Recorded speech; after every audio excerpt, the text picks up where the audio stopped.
台湾食品药物管制局台湾 FDA 让他们审过安全，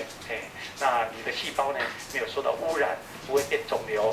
那时候才会用到人体试验，所以我们也希望在这一方面呢，能够帮助一些疾病人都安全的，才会用到回春才会回输自己的用到自己的老化这一方面。好，那我今天就演讲到这里，3点半了，谢谢大家。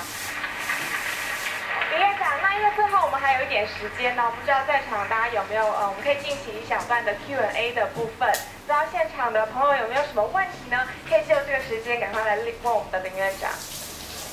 林院长，非常谢谢您今天的演讲，我觉得对大家一定收获很大。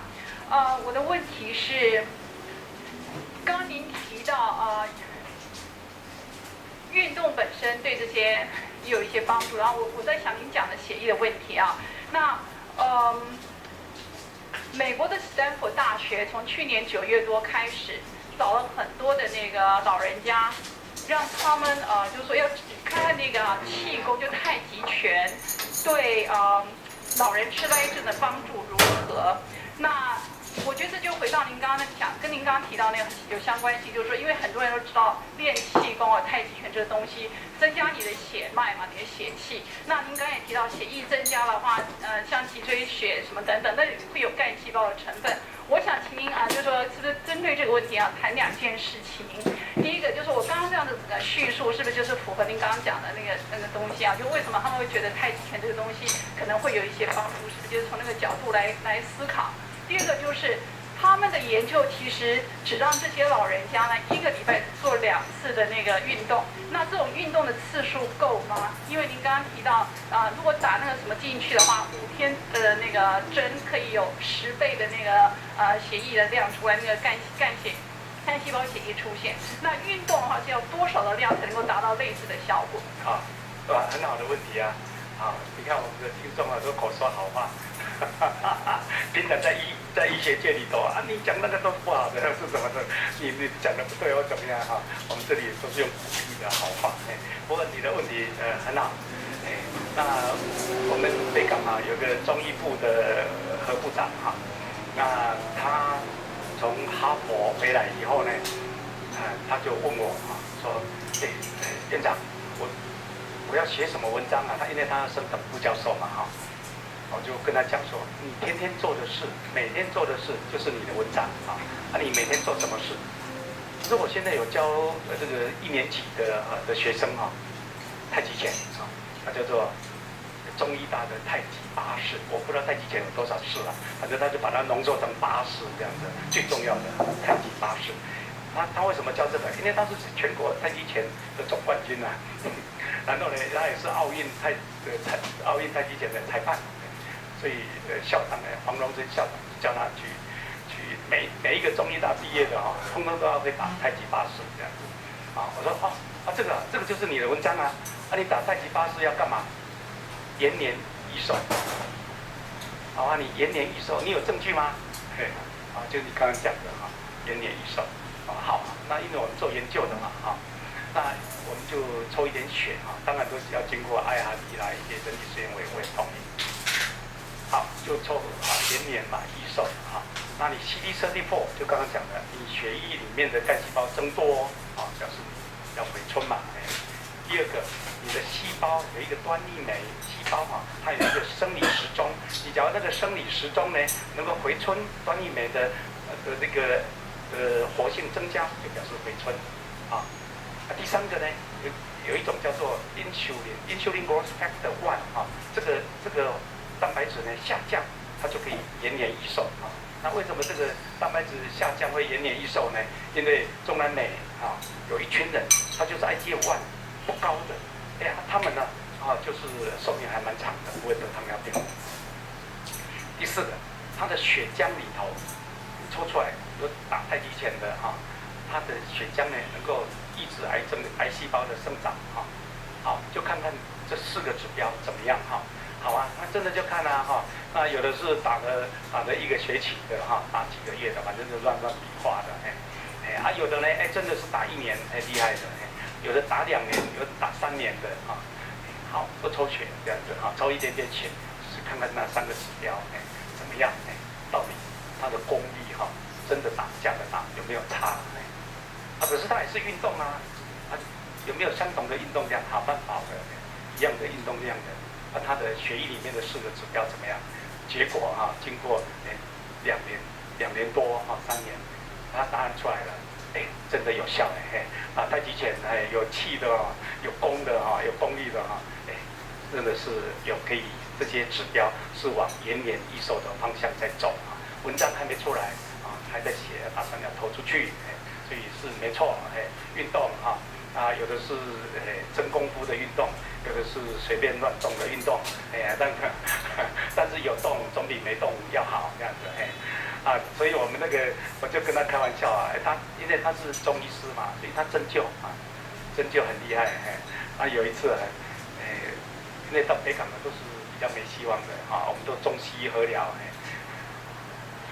这全世界他没希望，躺那7年了8年了，你走到哪个医院呢，都是说反正就去复健了，反正就躺在那里了。那我们呢，我就鼓励我们的复健科医生复健科医生呢，他就做复健嘛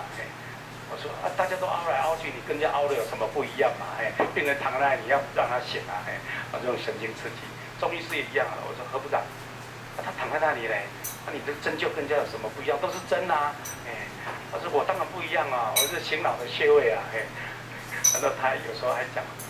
我每一个礼拜我都要回朝天宫去静坐去补气嘞针灸要气了没有跟大家真的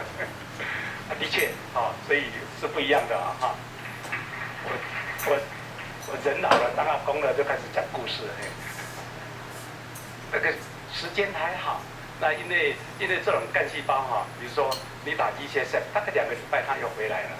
你跑一个马拉松，大概1个礼拜它又回来了所以呢就看你的这个效果的时间过犹不及都不好这样子你这个奥运的选手那个太厉害了，所以他的筋骨就容易受伤，容易衰败那你通通不动躺在那里，或者偶尔动一动好像也不用心，只是人家说那个效果也不好要用心用脑最重要你脑能够很用心的去做去弄因为脑它指挥着我们的荷尔蒙，指挥着我们的手脚，所以凡事呢你用你的脑用心脏去做，把用心去做。像帕金森的病人呢，他走路他走不动，可是呢你叫他踏步走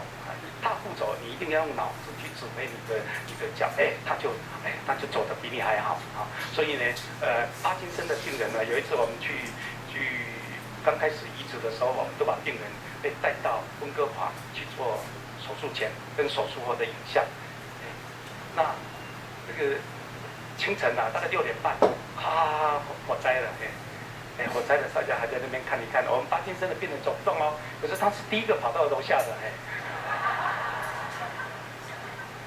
用心，因为他要救命所以他用心了他比谁走得还快，比谁跑得还快可是他用平常心在走，他走不动打太极拳一样的所以我有很多故事跟大家分享不完好的，还有其他的问题吗？谢谢院长今天的莅临请问刚才也是同样问题有提到说，目前有不错的解高血脂的药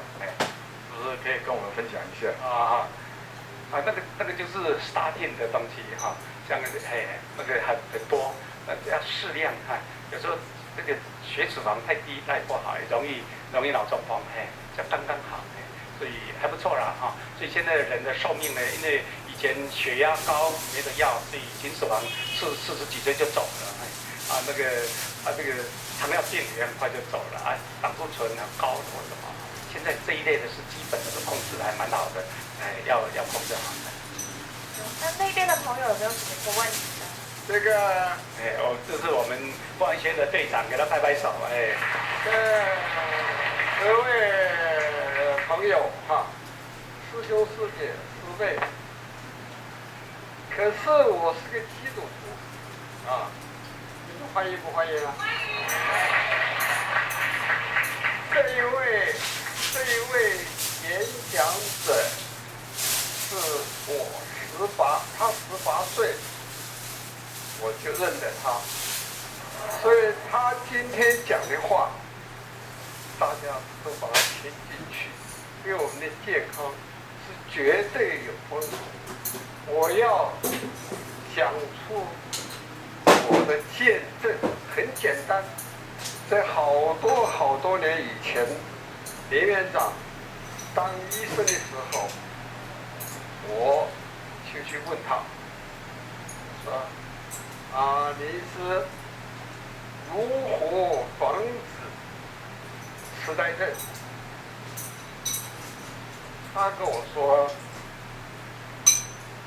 现在还没有用，现在还没有根据，还没有什么。不过，请你记着，你要多动脑筋。各位朋友，刚才我这里时候有朋友说，他在讲，只要我能记的，我都记下来。你们不相信，我那个笔记本是好厚好厚。是他告诉我的，他是医生，他告诉我，你要防止痴呆症。我这讲的话不是这里有年纪大的，希望你们有长辈的，他跟我讲的话，我做到现在还在做。第二，他跟我说，你要多运动。各位年轻的朋友，各位比我没有比我大的了，我今年82岁，跟他老爸一样大，跟他老爸一样大。这个要多运动。他那时候跟我讲，我的地缘关系很好，我是好运动。各位朋友，我住在汀州路那个老三英主的地方，我住自来水厂那个里面，我每天去游泳，游了每天游500公尺。你看看。谢谢队长，谢谢队长的分享啊！运动。最佳的见证。好的，那我们今天演讲到此为止，我们非常感谢谢谢院长哦。